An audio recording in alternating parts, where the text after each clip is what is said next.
Hello, gals, pals, welcome back to our channel. This is the manicure I did after my disaster manicure that I attempted with Beverly Hills Hotel. So I removed that. I already prepped my nails in the previous video. I pushed my cuticles back. In this video, I am going to do an in-depth filing. Usually I try to speed through that so you don't have to watch this repetitive filing, but I thought it was a good idea to do a video that focused on that because it is a very important step to your dipping. It really makes the difference between your lumpy bumpy look and your really smooth finished look. So we're going to focus on that today. In this video, I am using a custom mix that I made myself. I named them myself too, so I called that strawberry cream, I think.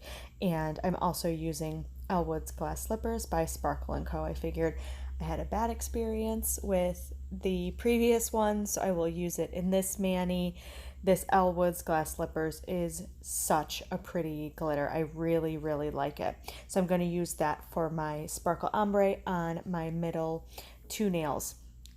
In this video, like I said, I did all my cuticle prep and everything off camera, but you'll see in some of the close-ups how important it is to not have any of that invisible cuticle on your nail. That is what's going to cause you to lift. If you put any of your base on any of that sticky cuticle on your nail, as soon as your nail starts to grow out, cuticle stays put, it starts to grow out, and you're going to have lifting, and you're going to be able to lift up your nail right by your cuticle, and that's when your hair gets stuck and you rip off your nails.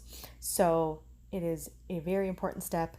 I would definitely recommend a glass cuticle pusher. It is my favorite thing to get off any of that sticky cuticle that is stuck on your nail.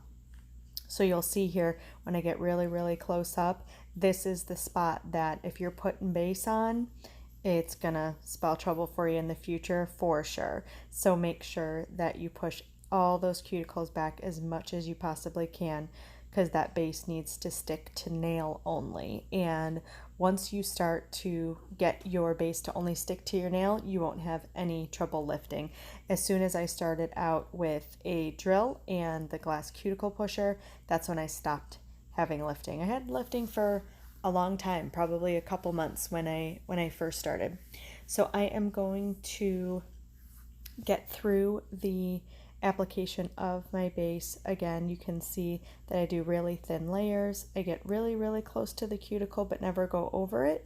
And turn your finger, make sure that you're getting the sides nice and even. I don't do, I've said this before, I don't do a full dip right off the bat because if I do, those sides kind of flare out and get a little too fat. So I like to do one dip first, just straight down the middle, build up that middle a little bit, and then do the rest of the dips, full coat. Hi puppy, if you hear my dog panting, she's sitting right next to me. So I will apply all of my base color in that light pink, and then I will do the Elle's glass slippers after that. I'm not going to make you guys watch all my layers of dip. I'll speed through that for you.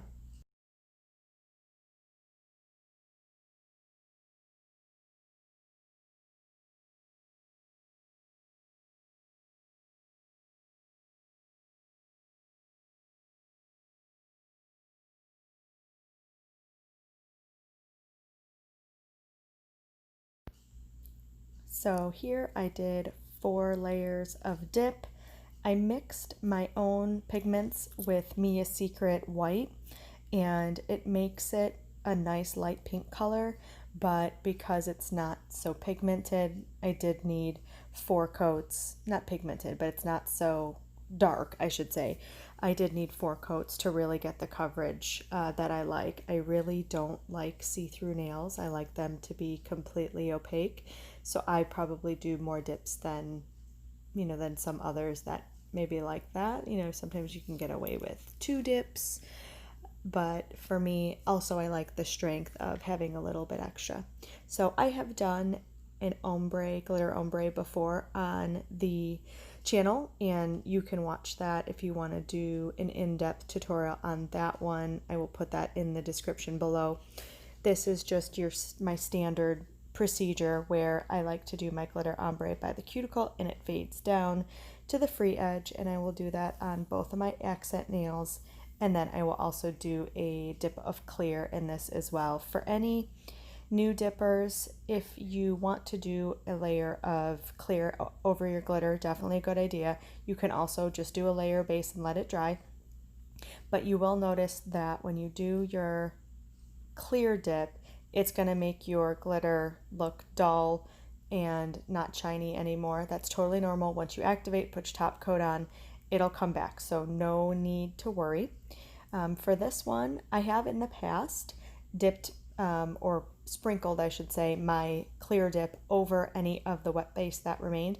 In this one, I wanted to see if I could just sprinkle my glitter on and then let the rest of it dry and see how it turned out, and it turned out great. So I don't think I'll be doing that again where I need to put it in clear again. Here I put on some activator. My nails are really, really curvy, and they are getting a little bit thin, so I need to push my fingernail up from the bottom and see if I can get it to be less curved. So that's what I was doing on my pointer. I did put the activator on and see if I could get it to be more straight, because mine are like claws. When they grow out, they're not straight at all. They're extremely curved. So that's what I was doing to my finger there. So here I will do my layer of clear over my glitter, and then I will get to filing.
All right, so I have activated all my nails. I've got my clear on my accent nails, and I will get right into my filing. So I use a fine sanding band. It might take a little bit longer for me to file, but I just like the fact that I can, touch my skin and know that I am not going to nick my cuticle and make myself bleed. So I will use the sanding band and go slower and take longer, as opposed to using a higher grit, taking off more product and being faster than, risking the blood. I do not want to use a high grit and cut myself. I just don't. So I go pretty much over the entire nail, and you could kind of see how lumpy and bumpy it starts out as. And as you file slowly but surely, it gets smoother and smoother and smoother, and it just takes time. Some colors you are going to find are not as forgiving when you start to file. You can't go over them over and over and over and over and really file all the lumps and bumps without them starting to turn a little bit white in some spots and looking almost like clouds, like puffy clouds. Those, it's just going to be trial and error to see which ones are going to need a clear so you can file and which ones are not going to need a clear. This pink color is so light, and I find that all of my own that I'm making with Mia Secret, I can buff them like crazy, and I'm not getting any clouding. Kiara Sky, I definitely have a few that are not tolerant. They're really pigmented.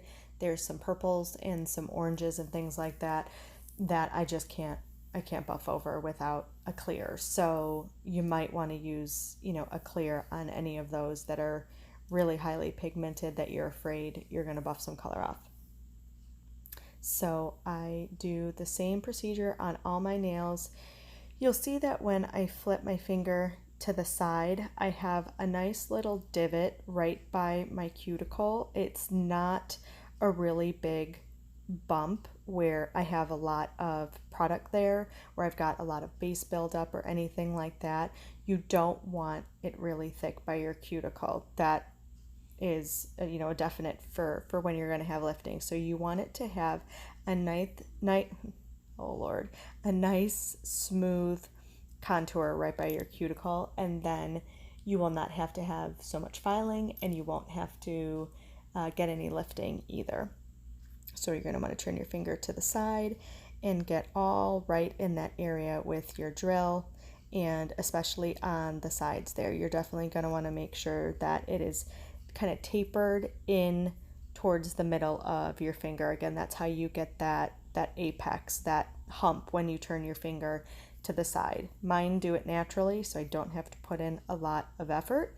But when you look at your finger kind of downwards, where if you're looking at the tip first, you're going to want to file in on the left side and the right side, so it's not going to be so wide and fat. That's where you're going to get that nice tapered look as well. So I do that on this nail here because it was a little bit flared on those sides, which I don't like that look. So I turn it to the side and take a peek and make sure it's nice and thin there. And I'll let you watch my filing for a little bit, and you can chill out and watch that.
After I use my drill, I like to go in with my hand file and file up the shape, you know, kind of crisp that up. You definitely will lose a little bit of your shape when you're dipping. So when you're prepping your nails, you can kind of over file or over shape your nail and make it look a little extreme because you're going to lose some of that shape, especially if you have stiletto or coffin or almond, any of those shapes. You can make it look hyper shaped and then shape it again after you're done. I do like to do my edges right where my skin meets my nail, kind of pull your skin away from your nail and get in that little crevice.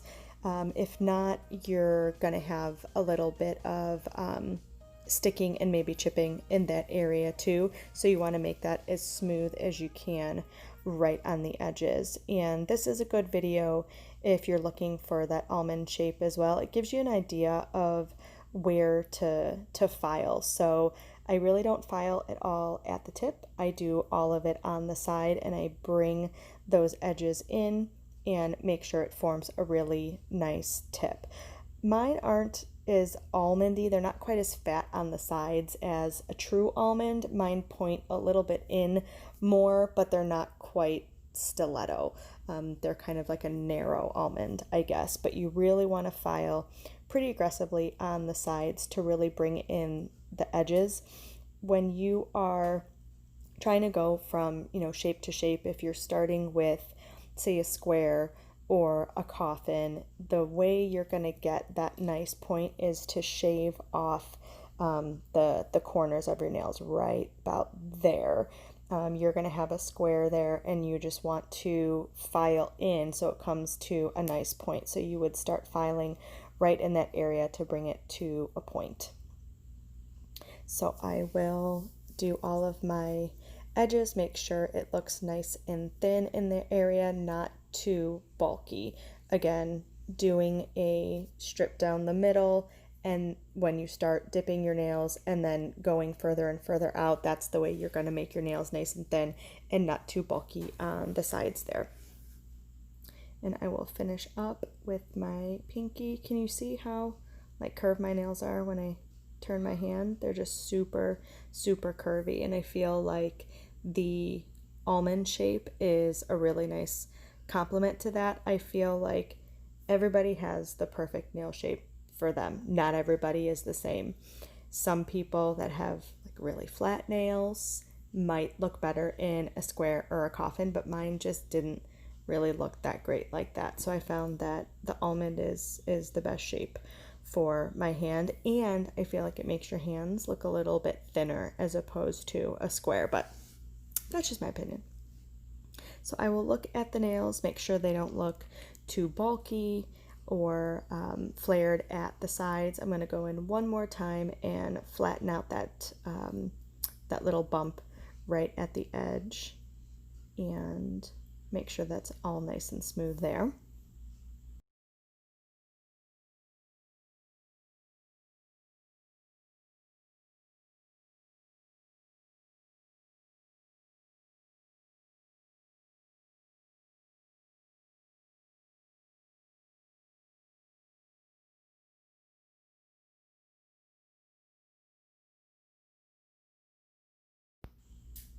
And I did go back in here on my thumb just to make sure it was as smooth as possible.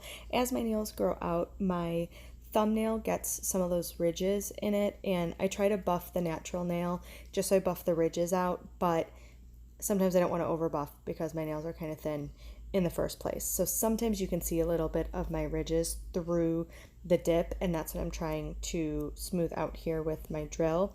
Again, I just can't stress enough the importance of a lot of buffing when you dip your nails.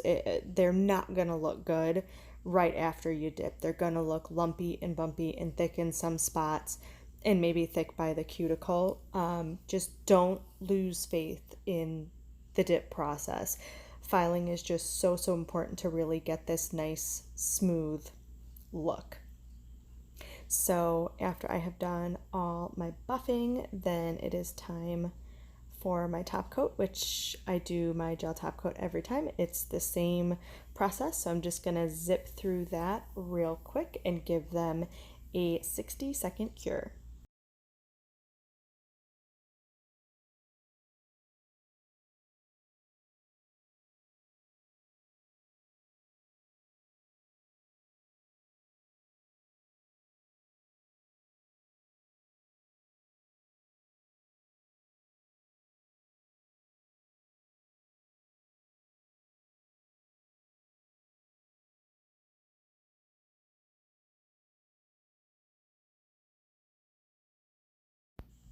All right, so I went ahead and cured. I put on my cuticle oil, and this is the finished look. Go ahead, give us a like and a subscribe, and we will see you next time. Thanks, bye.